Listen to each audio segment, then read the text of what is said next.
Don't make fun of me for the minor sunburn. I looked out the window for 5 seconds and this was the result of it. But it's been wild for me to sit back and watch as people have been visibly confused over the reception of Bungie's upcoming game, Marathon. And I've seen writers, I've seen journalists, I've seen commentators and content creators and fans all sitting back going, I'm just so sick of how toxic things have become. How could you be so critical of something that's not even out yet? It's almost like we haven't been, for the better part of the last decade, watching as these companies have been torching their reputation at both ends, while also at the exact same time bending these players over backwards, taking advantage of them. You want these guys to be optimistic? What? Marathon doesn't have an uphill battle. It has a mountain to climb. And that's not a mountain that the players put there. That's an obstacle Bungie put there. It's not that Marathon as a game conceptually can't find an audience. I do think an audience is there for it. How big that is, that's a completely different story. But its biggest issues aren't tied to the game. It's tied to Bungie. So today what I want to do is I want to talk about the negative discourse that's surrounding Marathon right now. I want to talk about why it is the way that it is. I want to talk about how Sony and Bungie have essentially clipped its wings before it can even fly. And I'd like to talk about whether or not Marathon can run or fall flat on its face. Spoiler, it's going to be a little bit of both. Just last week, Bungie finally pulled back the curtain on their upcoming extraction shooter, Marathon, a name that echoes from the depths of the studio's past. For those that are unfamiliar, Marathon wasn't just one of Bungie's earliest projects, it was their beginning. Originally developed for the Mac in the mid-90s, the Marathon trilogy gave Bungie its first taste of recognition, but it also nearly killed them. One of the games in the series was shipped with a critical error that, no exaggeration, was wiping players' hard drives upon installation. The backlash for this was catastrophic. Bungie was drowning in returns and on the verge of bankruptcy, and to survive, they ended up cutting a deal with Microsoft, and in exchange for covering the damages, Bungie would develop a new project for Microsoft and their upcoming console, the original Xbox. That project was Halo. So in a way, Marathon was both the origin of Bungie's fame and their near-death experience that then forced them into pivoting into a franchise that made them into legends. Now here we are 3 decades later, they're dusting off that legacy and they're gambling with fate all over again. Now this new Marathon, controversially enough, is set to be a 3-player squad-based PvEVP extraction shooter. Players are going to be taking on the role of runners, humans that have abandoned their mortal bodies for sleek cybernetic shells, chasing fame and fortune across the ruins of Tau Ceti. After a mysterious calamity had wiped out the planet's researchers, corporations had stepped in, sponsoring these runners to come in and scavenge whatever's left. Tech, data, secrets, whatever they can get their hands on. Players are going to battle with hostile AI sentinels, alien threats, and other squads in a race to, well, extract before being wiped out. Bungie has also gone on to hint a little bit more at larger scale events as well, boss encounters, dungeons, maybe even some Destiny-style raids if we're lucky that might be hiding underneath the surface of this game. Now, on paper, this should have been a slam dunk. A major studio with one of the strongest FPS pedigrees in all of gaming, reviving a long-dormant IP, creating a very distinct-looking sci-fi world within a genre that really isn't all that overcrowded. 5 or 6 years ago, I think this would have lit the gaming world on fire, but times have changed, my friends. And this game's reception couldn't have been any colder. Instead of hype, the announcement was met with skepticism, sarcasm, and exhaustion. Twitter, Reddit, YouTube, go ahead and pick your platform. Doesn't really matter where you're looking because very few players were impressed and even fewer were optimistic. Day over day, as more information has been revealed, the backlash against both Bungie and Marathon has only gotten worse. I think the first red flag of this reveal was the genre itself. Marathon is a hero-based extraction shooter. That alone is going to raise some eyebrows. While Bungie definitely has a long history of being praised for its PvP in Halo and Destiny, what's truly made them who they are is their PvE content. Say what you will about Destiny's monetization and its seasonal bloat. Believe me, we'll talk about that later. But there is a reason why their raids and dungeons are considered the gold standard for MMO-styled action combat. Beyond that, keep in mind that this game doesn't seem to have any narrative and it's not going to feature any type of PvE cooperative modes, yet Bungie has built their entire empire on cinematic storytelling, memorable characters, and finely tuned cooperative play. So this sudden pivot into a genre that appeals to a completely different audience of player just doesn't really make a whole lot of sense. It doesn't align with what their audience wants. It feels like trend chasing, plain and simple. And on top of that, the extraction shooter genre is brutal. There are really only, 2 success stories that we have, Escape from Tarkov and Hunt Showdown. Nearly every other attempt has face planted after launch because these games are niche by design.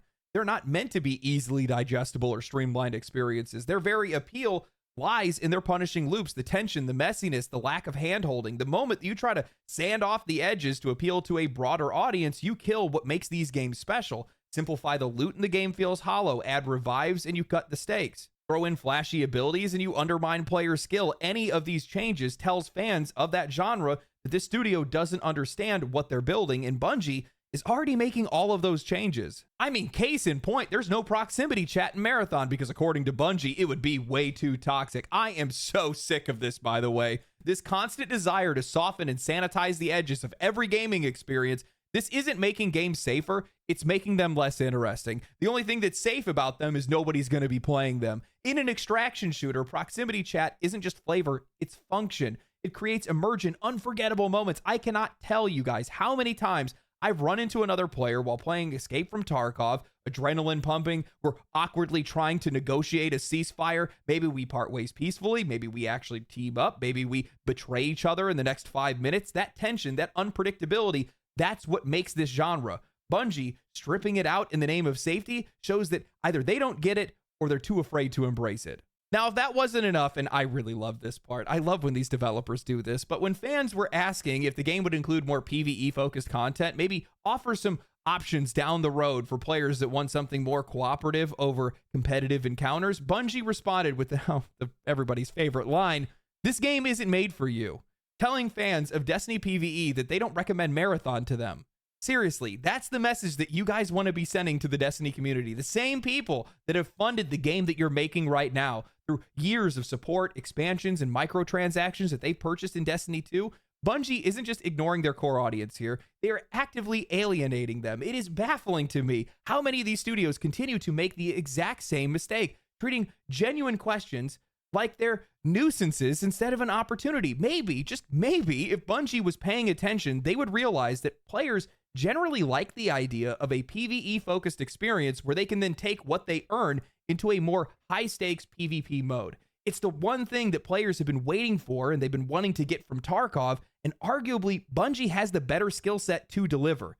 Imagine if having a co-op PvE exploration mode or narrative mode where you can go and build your wealth, skill, and arsenal, and then go and take that into an extraction mode where there's more risk, where there's more reward, where the challenge is even greater. Players want that. That sounds like a great game that a lot of people would want to play. I do not understand how you miss a layup like this. Now you're sitting there saying to yourself, it just can't get any worse. LD, it can't get worse. Baby, it's 2025. Of course it can. Marathon, while only launching with 6 playable characters and 3 maps, is not going to be free to play. It's a premium title. And not only will players have to pay up front, the game will also launch with battle passes, microtransactions, and premium content. Bungie said it would be a premium product, and through their official Marathon Twitter later then clarified, saying that it won't be full price and details will come later, likely pointing to Sony's strategy of pricing live service titles around $40 like Helldivers 2, Foam Stars, and Concord, noticing that only one of those games survived. Now, I've seen a lot of people trying to defend this, and I got something to say to you, by the way. People making comparisons to Helldivers 2, you clearly haven't played it. That game earned its $40 price tag through ethical monetization and great gameplay. Every cosmetic, every battle pass, every microtransaction in Helldivers 2 can be earned through gameplay. Their battle passes don't expire. The grind is fair. Players feel respected. That's the key. Bungie, on the other hand, has one of the worst reputations in the entire industry for monetization. Between Destiny 2's constantly shifting economy, disappearing content, and overpriced cosmetics, there is no reason at all to believe that Marathon will offer anything close to the level of goodwill of Helldivers 2. Sony saw the success of Helldivers 2 and took the wrong lesson. They saw the price point, not the philosophy behind it. I guess at least we can say that Sony did learn one good lesson from Helldivers 2, and they will not be requiring players to have a PlayStation account on PC or Xbox to be able to play Marathon. So what's my take on all of this? Honestly, I like these kind of games. I genuinely do. I dig the aesthetic. The world looks really intriguing, and I know Bungie's gunplay is still some of the best in the business. With that said, I'm incredibly skeptical whether or not they can pull this off. I do not like the hero shooter angle. Those character designs look painfully weak. The gameplay looks painfully slow. They are charging a premium price. They are known for predatory monetization, and they are already making compromises on what makes this sort of game special. You guys are entering into one of the most competitive and unforgiving markets in this industry. The bodies of dead live service games stretch as high as the unemployment lines are long, and you're making a bet on a genre that has far more casualties than it does successes. But you guys think you can do it better. I feel like this is just another chapter in this industry's ongoing identity crisis. We've reached the tail end of the Battle Royale boom. These publishers are now scrambling, trying to figure out what comes next. Extraction shooters, to them, seem like the next big experiment, but I don't think they're it. They're just too niche for a broad audience, and broad audiences aren't what Bungie is trying to target. Most players are going to lean hard in either one side or the other, either PvE or PvP-focused games.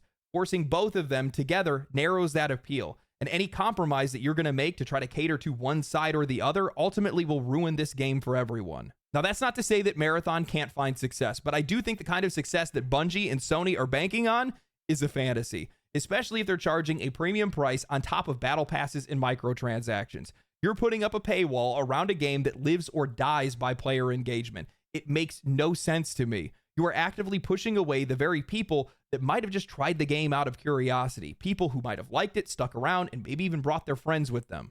Now, I realize this is going to be a relatively cold take, but I just do not see the logic in charging an upfront cost for something that is effectively a free-to-play model. When your business depends on keeping players around for the long term, the only thing that matters is how many people you can get in the door and how long you can keep them there. I'm going to tell it to you guys straight. I think a lot of people are preaching platitudes when it comes to this game. I think that Sony spent $400 million on Concord. How much are they willing to spend on a Bungie live service title? I would guarantee there's some serious cash that flew into this. Not only that, but they spent $3 billion acquiring that company. They cannot afford for this game to be niche, but that's exactly what this game is going to be, because that's just what this genre is. And keep in mind, the Destiny 2 has not been financially viable, or at least not as profitable as Sony needed it to be when they purchased Bungie for that $3 billion. So, yeah, this can't be a niche game. It needs to be a breakout hit. They need it to be a Helldivers 2. They need it to be a Marvel Rivals or even something bigger than that and maintain that speed, not just have it fall off after a week or two or something like that. This already looks like a high-risk gamble in a genre that just cannot compete with the kind of numbers that both Sony and Bungie are going to be looking for. And you're already giving players plenty of reasons not to even try the game, let alone play it. I'm just saying try it or even be interested in it. $40 for a live service game with all of the trappings, no proximity chat. What are you guys thinking? Who's making these decisions? You know, ironically, if I was a publisher and I wanted to make a profitable live service game, you know what I would make? Destiny, but just not Destiny or Warframe. I think there is a general, genuine hunger from players that want an MMO-light action RPG experience that doesn't have players that have 10 years of experience in front of them. They want a even start. They want to be on the ground level with everybody else. And I think that the First Descendant showed that. I think that it also showed that if your game's not good, the players aren't going to stick around. But I think that showed a general hunger for something in the live service market that isn't there right now, or at least players aren't seeing that's there. And for Marathon, I just don't see that same kind of draw. And I don't think this game is going to make its money back. I just don't see it happening. Now, with that said, I still think that this launch is going to be a big deal. Bungie's name still carries weight. We're talking about the people that made Halo and Destiny. And for a lot of people, that's all you're going to need. There are going to be people that are going to line up to buy this game just off of the name alone. Not a lot of people are involved in these kind of conversations. We saw the same kind of thing with Assassin's Creed Shadows, though we don't necessarily know exactly how profitable or how popular that game actually is. But it makes a lot of sense as to why people would be confused by the general discourse surrounding Marathon right now. They see the negativity, they see the identity politics and things like that, the heavy-handed criticisms, and they all look at it and ask, why are you rooting for something to fail that's not even out yet? And I think boiling down all that into toxicity and ideological hate misses the point entirely. People do not trust Bungie and people do not trust Sony, and you're putting them in the same room together. And that's not a good combination. That's not what players are looking for. And I think that this game is going to show them, both of these companies are going to suffer the consequences of taking advantage of the very players that they need for this game to succeed. Trust has been a reoccurring theme in some of my recent videos, and Marathon might be the best case study yet that we've seen for what happens to a studio when it's burned through it entirely. What the media, publishers, developers, and even other players often miss out on, it's not just the tone that matters when it comes to criticism, it's the source. Where is all of this unrest coming from? As a studio, your foundation for your next game should be the players that you already have. You build trust with them, you reward their loyalty, you grow from there. You do not abandon them to go chase an audience that you never even had, especially when that audience that you do have is already skeptical. But that's exactly what Bungie is doing here, because I don't think that Destiny players want Marathon, and I don't think the outsiders looking in are any more convinced after seeing how Bungie treats its own customers and their staff. They have turned their reputation into a currency, and they've spent all of it. Sure, some criticisms may be hyperbolic, and yeah, in today's political climate, it's easy to fall back on ideological explanations, but let's set all of that aside for a second. Look at what's actually going on here. Let's look at the history here. Look at Destiny 2. Why would anyone trust Bungie? Why would anyone want to get excited for their next game? Destiny 2 brought with it a slow, relentless shift into predatory monetization. In-game rewards were stripped away and moved into the Eververse store. Then came content vaulting, an entire expansion that players had paid for, removed from the game. No refunds, no apologies, no real benefit for the players. Then they started sunsetting weapons that players had grinded for, invalidating progress, all in the name of balance, only for them to reverse course on that later. Then Sony bought them for $3.6 billion. Players were promised. They were told that things would get better, more transparency, faster content, better communication. Instead, monetization got worse, content got buggier, and the development cycle slowed to a crawl. Then came the layoffs. Sony started gutting the studio, cutting narrative leads and veteran developers. The same people who built what fans loved were then tossed aside. Reports of crunch, discrimination, and a toxic workplace then followed. Lawsuits then after that, all coming from a studio that constantly paraded around its progressive values in public, but apparently all for nothing. And after all of that, what do players get? They got Lightfall, a broken, bloated, recycled expansion that felt more like filler and cost the same as a full-price title. You know, let's not forget that this is the same Bungie that charges $150 for a free-to-play game, though Steam estimates it'll cost you over $450 if it's not all in a bundle for Destiny 2. There are battle passes, paid dungeons, cosmetic bundles, event cards, paywalled expansions, and a $60 expansion cycle. While it definitely seems that the game's latest expansion was received well, why would players be excited for anything that Bungie then puts out after this?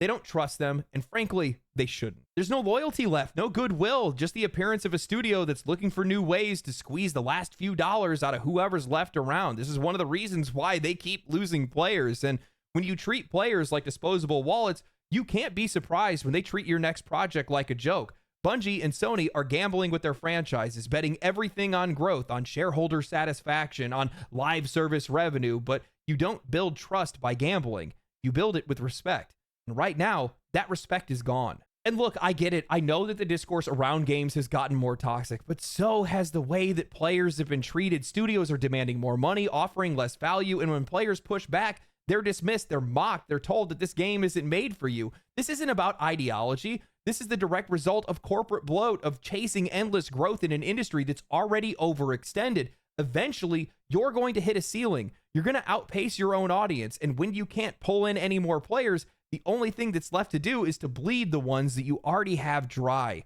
How can you blame these players for being skeptical or negative when they're treated this way? I mean, if we take the time to look at all these criticisms through a lens of distrust, it all starts to make sense. Take Marathon's character designs. I personally do not find them appealing. Nothing about them really grabs me, but I do understand what Bungie is going for here. This is a transhumanist universe where people have just given up on humanity. Think Cyberpunk 2077, but another 800 years later. These people have cycled through death and rebirth until the point that they don't even know who they are anymore. These characters aren't supposed to look human, masculine, or feminine because canonically, they've lost touch with that.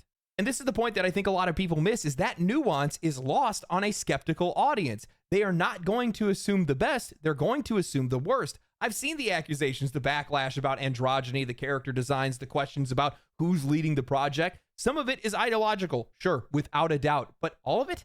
No. I don't think it's all about gender or identity. I think it's about trust. Players have been watching, they've been seeing this song and dance play out For years now, we've watched as countless studios have injected gender ideology as a smokescreen for weak design, for shallow writing. Players have been treated like they're problems that need to be fixed and educated, and now they're just going to assume the worst. When you break your bond with your community, when you break that trust that you had with them, even the thoughtful, creative choices that you make are going to get viewed through a lens of suspicion. That's the cost of cashing in on your reputation. That's the cost of breaking your trust. And Marathon is about to show the entire industry just how expensive that cost truly is. I want to illustrate this for you guys because I want people to really understand this. If we change the context of this conversation entirely, we look at a game like Elden Ring or any From Software title, really, these games are drenched in body horror, divine transformation, and identity collapse. Characters that are mutating into gods, into beasts, into nothing at all in some cases. While there is clearly masculine and feminine figures within their narratives, the overwhelming aesthetic in these games is androgynous, grotesque, and symbolic more than anything else. Even their character creator uses body type A and body type B rather than traditional gendered language. And yet, no outrage, no mass backlash, no claims of agenda or people that are trying to dissect screenshots frame by frame. Well, I guess in some cases with America. But why is this? It's because the audience trusts From Software. I genuinely feel like this is what so many people in the industry fail to understand. The backlash rarely starts from the content itself. It almost always starts from the studio behind it. When players feel respected, when they feel like they can trust the developer's intentions, they're not going to be looking for reasons to criticize.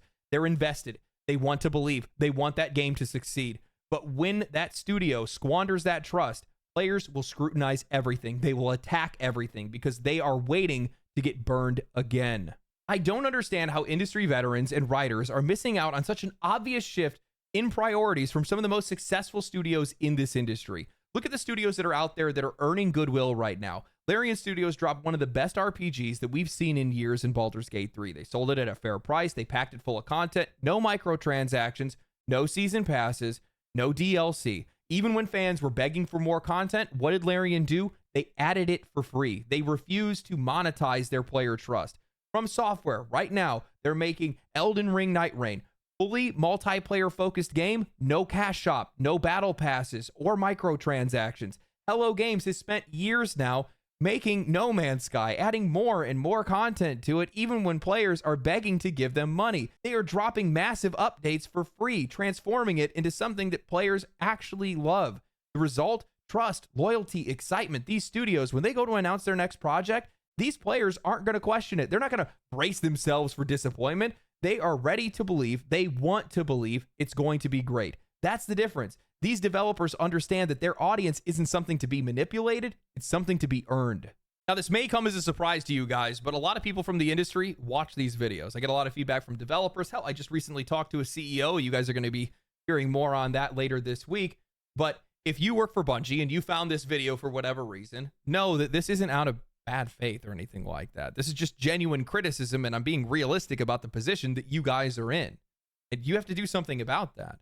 I don't know how you're going to. The clock is ticking. The game releases in September, and you have to somehow undo what's been done. You have to somehow regain player trust for a new game, and I just personally don't think that's going to happen. Not with what these players, not with what Destiny players have been subjected to over the years. Bungie, in my eyes, is the ultimate betrayal for gamers. We're talking about a company that has always been on the cutting edge of game design. Some of the best shooters that are out there, some of the best memories that they've created for players worldwide. Yet at the exact same time, they are the least ethical studio, in my eyes, in the entire industry. And it's not even close. I've never seen players treated the way that Destiny players have been treated. I'm one of them. I'm never going to forgive you for taking away content that I paid for without asking. And, you know, I realize that the people to blame aren't necessarily the folks that are sitting at the desk that are working on these games. I guarantee there are some hardworking people that are working on Marathon right now, and to be honest with you, they don't deserve what's coming their way. You know who does? The guy that's been spending money like crazy, the one that has $2 million worth of classic cars in his garage, and also on top of that, the company that spent $3 billion on that company. They're the problem in this situation. They're the ones that need to figure something out. I'm going to tell it to you guys straight. I don't think that Marathon is going to flop the same way that Concord did. I think that there's enough brand recognition, enough power. The it's way more distinct. It looks cooler in general. I think people will give it a shot. Some people will give it a shot. But ultimately, looking at the kind of money that they need to make, keep in mind, Destiny 2 is not making the money that Sony needs Bungie to be making. They thought Destiny 2 was going to make more money than it did, and it's just consistently lost players almost year after year after year. And if this game comes out and does not meet the expectations of Sony, it's going to suffer the same fate as Concord. They're going to look at the studio. They're going to think about, hey, what's the cheapest way that we can continue to run Destiny 2 and make it profitable, and then just gut the rest of the studio. Use it as a support or whatever it might be, or probably just lay off everybody, to be honest with you. That's just been the trend that this industry has been going in lately. But that's what I foresee. I just don't see it making the money that this company is probably expecting this game to make. Unless they have a bunch of other projects they plan on doing, but I don't think that's the case. Who knows? Maybe I'll be proven wrong. Maybe they make some big changes. Maybe there's some finishing touches they add before the game. Maybe they delay it for a little bit and they give it a little bit of extra love that makes it a little bit more interesting for players. I don't know. Maybe there is a incredibly broad audience that's out there that is looking for a streamlined extraction shooter experience, and this game is going to fit right into it and it's just going to blow up. Personally, that sounds like a bit of a fantasy to me, but I guess we'll see. I've been proven wrong in the past. I'm not going to pretend like I'm infallible, not by any means. But yeah, I hope the game is good. I don't really necessarily want to see it fail because it does have a lot of things that interest me. And if it's fun and it's interesting, then I'm going to enjoy the game. That's basically how I've felt with most of these games that come out. I'm never going to necessarily pray for a game to fail, companies to fail. That's a completely different story. But games themselves, not necessarily, because, I like having good games to play. Hope you guys enjoyed the video. If you guys did enjoy the video, make sure you guys subscribe to the channel, like the video, drop a comment down below. Come follow me on Twitch, hang out. I keep pointing here, like I put the sign. I always forget it. You can just check the description or the pinned comment or something like that. Yeah, that's it. Stay cool, stay righteous, stay safe. Catch you guys in the next one. Family, family, family, family.